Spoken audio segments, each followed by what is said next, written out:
Hello friend, welcome back to my channel. আমি চলে এসেছি ঝুমা মুখার্জি নতুন একটি ভিডিও নিয়ে। সবাইকে ঝুমা মুখার্জি তরফ থেকে স্বাগত। সবাই কেমন আছো? নিশ্চয়ই ভালো আছো, আমিও খুব ভালো আছি।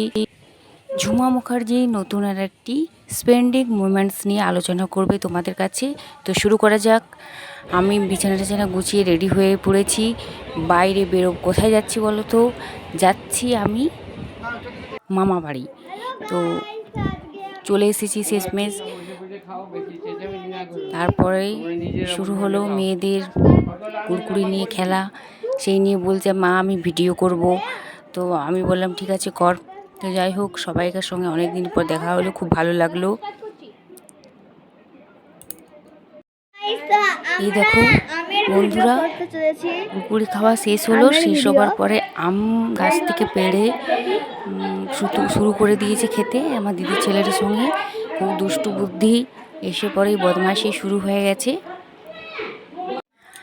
আমার মেয়ের আমের খেলা শেষ হলো, এরপর চলে এসেছি। খুব গরম লাগছিল, তার জন্য ভাবলাম যে আইসক্রিম বানাবো। তো আইসক্রিমের জন্য রেডি হয়ে গেছি আমি। যাই হোক, আমি ভালো বানাতে পারি না, তাও চেষ্টা করলাম, দেখি কেমন হয়। প্রথম বানাচ্ছি। তো যদি তোমাদের ভালো লেগে থাকে এই রেসিপিটা, তাহলে বানিয়েও ঘরে আইসক্রিম, ভালো লাগবে গরমের মধ্যে। আমিও করেছি, খুবই ভালো লেগেছে। তো যাই হোক, স্কিপ না করে পুরো ভিডিওটা তোমরা দেখবে প্লিজ। চলো দেখা যাক কেমন আমি রেসিপিটা করছি। শোনো বন্ধুরা, আমি তোমাদের জানাতে ভুলে গিয়েছিলাম যে আইসক্রিমটা কী দিয়ে তৈরি হচ্ছে। তো আইসক্রিমটা তৈরি হচ্ছে ম্যারি বিস্কুট দিয়ে। ম্যারি বিস্কুট 6 থেকে 8টা নিয়েছিলাম, কাজু কিশমিশ আর চিনি, আর 250-200 মতো দুধ নিয়েছিলাম। এই দিয়ে তৈরি হলো। তো যাই হোক, এটা আমি একটা করে বাটিতে ঢেলে দিলাম। ঢেলে দেবার পর আমি এটাকে ডিপ ফ্রিজে রেখে দেবো। কজনা আছে সে অনুযায়ী নেওয়া হয়েছিল, 8 থেকে 9 জনা। তো যাই হোক, এটাকে আমি ডিপ ফ্রিজে রেখে দেবো।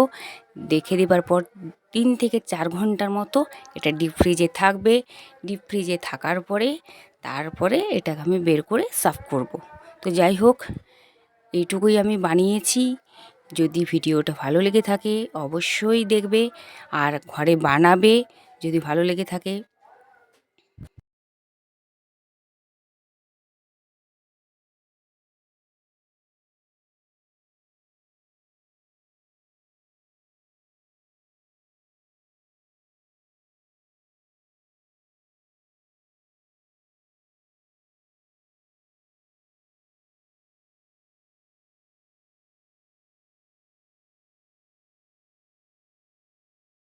তো সেই ফাঁকে বন্ধুরা আমি দেখালাম মামা বাড়িতে রান্নাঘরটা তৈরি হচ্ছে। আর এদিকে দেখি মাসি কী করছে, যাই দেখা যাক কী করছে এদিকে।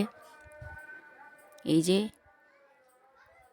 রান্নাঘরে এই যে কী করছে, পুরো বাড়িটা দেখালাম তোমাদিকে। আমার মামা বাড়িটা খুব সুন্দর, আমার খুবই প্রিয় একটি জায়গা, আমি তো তোমাদেরকে বলেইছি। আর আর এই ফাঁকে আমি আইসক্রিমও বানালাম, এই যে সার্ভ করে দিয়েছি, সবাইকে খাচ্ছে। আইসক্রিমটা খেতে কেমন হয়েছে? ভালো হয়েছে। Happy new year. তো শেষমেশ শেষ হলো সব কিছু। তারপরে দুধ নিয়ে পড়েছে। আমার মেয়ে দুধ একদম খেতে চায় না আসানসোলে। এখানে দুধ, আমার মামা বাড়ির দুধ খুবই মিষ্টি খেতে, তার জন্য খায়। তো যাই হোক, ভিডিওটা এইটুকুই তোমাদের কাছে শেয়ার করলাম বন্ধুরা।